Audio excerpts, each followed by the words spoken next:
Hello! Welcome back sa ating YouTube channel. This is Gabby's Vlog. For our today's video, we'll be all about the Premier Volleyball League Semis update. Sino kaya makapasok sa finals? Malaman natin yan, but subscribe na to the YouTube channel.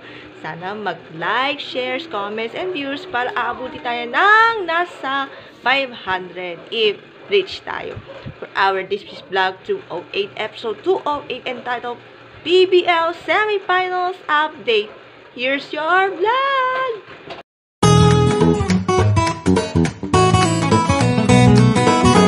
Okay, simulan na natin. Update muna tayo sa Premier Volleyball League.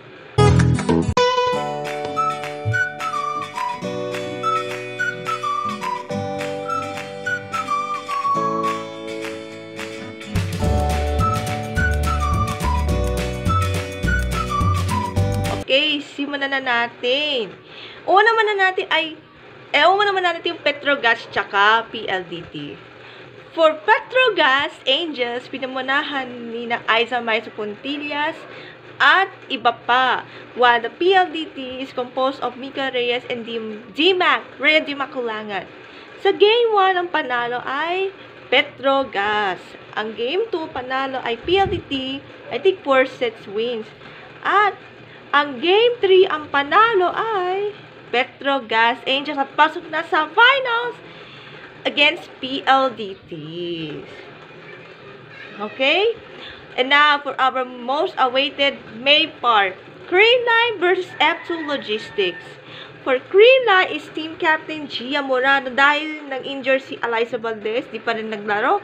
Michelle Gumabaw, Gemma Galanza, Jeanette Panaga, Tots Carlos, and Seth Domingo. While the F2 Logistics, pinamunahan ni Team Captain Abby Maraño, Ivy Laksana, Aragala, Myla Pablo Kiala D, Lodi Setter, Team Pajardo, and the newly married Don Makatiling Kaindig, si Chacos Beja, naglaro na. For F2 Logistics and for Creamline, support the yellow or pink sa semis. The Game 1, ang nanalo in 4 sets ay Creamline Cool Smashers. If kung magabawi ba F2 Logistics sa Game number 2, tignan natin.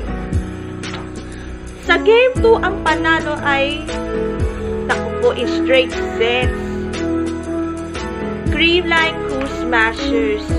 But unfortunately, for F2 fans, nalulungkot ako kaya natalo siya in straight sets against Creamline. Ako, huwag ka umaya, dapat bumababa sa third place battle against PLDT. Kaya congrats and keep it up, girl, for the next conference, F2 Logistics. And for Creamline, congratulations, we'll move on to the finals against Petrogas Angels.